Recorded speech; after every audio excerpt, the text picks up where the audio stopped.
സംസ്ഥാനത്തെ ration card ഉടമകൾ ശ്രദ്ധിക്കേണ്ട വളരെ പ്രധാനപ്പെട്ട അറിയിപ്പുകളാണ് ഈ വീഡിയോയിലൂടെ ഷെയർ ചെയ്യുന്നത്.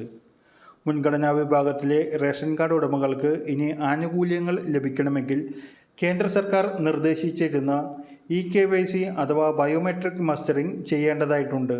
ഈ മസ്റ്ററിംഗ് വീണ്ടും പുനരാരംഭിക്കുന്നതിനുള്ള ക്രമീകരണങ്ങൾ സംസ്ഥാന സർക്കാരിൻ്റെ ഭാഗത്തു നിന്നും വളരെ കാര്യക്ഷമമായിട്ട് തന്നെ മുമ്പോട്ട് പോവുകയാണ്.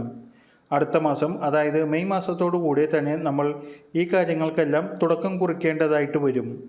കാർഡിൽ പേരുള്ള എല്ലാ അംഗങ്ങളും വീണ്ടും റേഷൻ കടയിൽ എത്തിച്ചേർന്ന് ബയോമെട്രിക് മസ്റ്ററിംഗ് ചെയ്യേണ്ടതാണ്.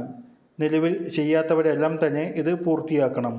ഈ മസ്റ്ററിംഗ് പൂർത്തിയാക്കിയെങ്കിൽ മാത്രമേ പിന്നീട് കേന്ദ്ര സർക്കാർ അനുവദിക്കുന്ന സൗജന്യ ഭക്ഷ്യധാന്യങ്ങളും മറ്റ് ആനുകൂല്യങ്ങളും മുൻഗണനാ കാർഡുകാർക്ക് ലഭിക്കുകയുള്ളൂ. കേന്ദ്ര സർക്കാർ സൗജന്യ ഭക്ഷ്യധാന്യങ്ങൾ അടുത്ത 5 വർഷത്തേക്ക് കൂടി നീട്ടിയിരിക്കുകയാണ്. ഇനി ജോലി സംബന്ധമായ ആവശ്യങ്ങൾക്കോ വിദ്യാഭ്യാസ ആവശ്യങ്ങൾക്കോ മറ്റേതെങ്കിലും കാര്യങ്ങൾക്കോ നമ്മുടെ നാട്ടിൽ ഇല്ലാത്ത ആളുകൾ, അങ്ങനെയുള്ളവർ സംസ്ഥാനത്ത് മസ്റ്ററിംഗ് തുടങ്ങിക്കഴിയുമ്പോൾ നാട്ടിലെത്തേണ്ടതായിട്ട് വരും. നാട്ടിലെത്താൻ സാധിച്ചില്ല എങ്കിൽ ഒരുപക്ഷെ അവരുടെ ആനുകൂല്യം തടയപ്പെടാനുള്ള സാധ്യതയുമുണ്ട്. ഇതിൻ്റെ കൃത്യമായ വിവരങ്ങൾ പിന്നീട് സിവിൽ സപ്ലൈസ് ഡിപ്പാർട്ട്മെൻറ്റ് അറിയിക്കും. നാട്ടിൽ ഇല്ലാത്തവരുടെ സ്റ്റാറ്റസ് നോൺ റെസിഡൻറ്റ് കേരളറ്റ് അഥവാ NRK എന്നതിലേക്ക് മാറ്റേണ്ടതുണ്ട്. താലൂക്ക് സപ്ലൈ ഓഫീസിൽ ഇത് സംബന്ധിച്ച് കൃത്യമായ അറിയിപ്പ് നൽകി ഈ സ്റ്റാറ്റസിലേക്ക് മാറ്റുകയാണ് ഗുണഭോക്താക്കൾ ചെയ്യേണ്ടത്. സംസ്ഥാനത്ത് സ്ഥിരതാമസമില്ലാത്തവർക്ക് റേഷൻ വിഹിതങ്ങൾ നൽകുവാൻ പാടില്ല എന്നാണ് ചട്ടം. അങ്ങനെ മാറ്റാത്തിടത്തോളം കാലം കൃത്യമായിട്ട് ഇത് അനർഹമായിട്ട് വാങ്ങുന്ന റേഷൻ എന്ന രീതിയിലാണ് പരിഗണിക്കുക.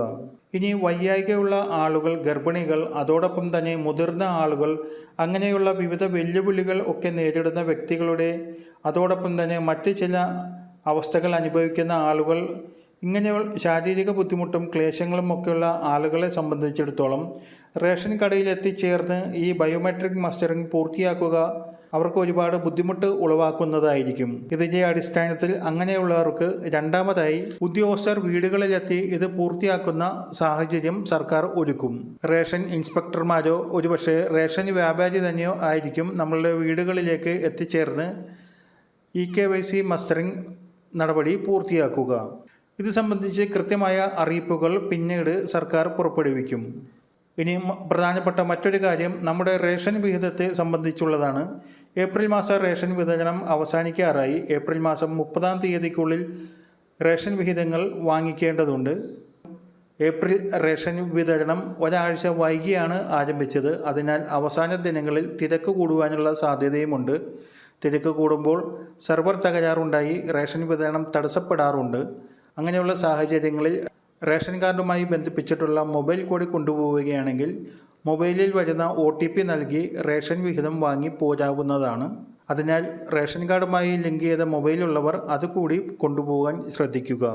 ഇതോടൊപ്പം തന്നെ APL വിഭാഗത്തിലെ നീല വെള്ള റേഷൻ കാർഡുകാർക്കും മുൻഗണനാ കാർഡുകളായ മഞ്ഞ പിങ്ക് കാർഡുകാർക്കും സപ്ലൈകോ വഴിയുള്ള സബ്സിഡി സാധനങ്ങളും അതിനോടൊപ്പം തന്നെ 5 കിലോ കെയർ റൈസും ഈ മാസം ലഭിക്കുന്നുണ്ട്. എല്ലാ മാസങ്ങളിലും അരി ഉൾപ്പെടെയുള്ള സബ്സിഡി സാധനങ്ങളും സപ്ലൈകോ വഴി റേഷൻ കാർഡ് ഉടമകൾക്ക് ലഭിക്കുന്നുണ്ട്. 10 കിലോ അരിയാണ് സപ്ലൈകോ വഴി സബ്സിഡി നിരക്കിൽ റേഷൻ കാർഡ് ഉടമകൾക്ക് ലഭിക്കുന്നത്. ജയ അരിയാണെങ്കിൽ 29 രൂപയും കുറുവ അരിയോ മട്ട അരിയോ ആണെങ്കിൽ 30 രൂപയുമാണ് സപ്ലൈകോ ഔട്ട്ലെറ്റുകളിൽ കൂടി ലഭിക്കുന്നത്.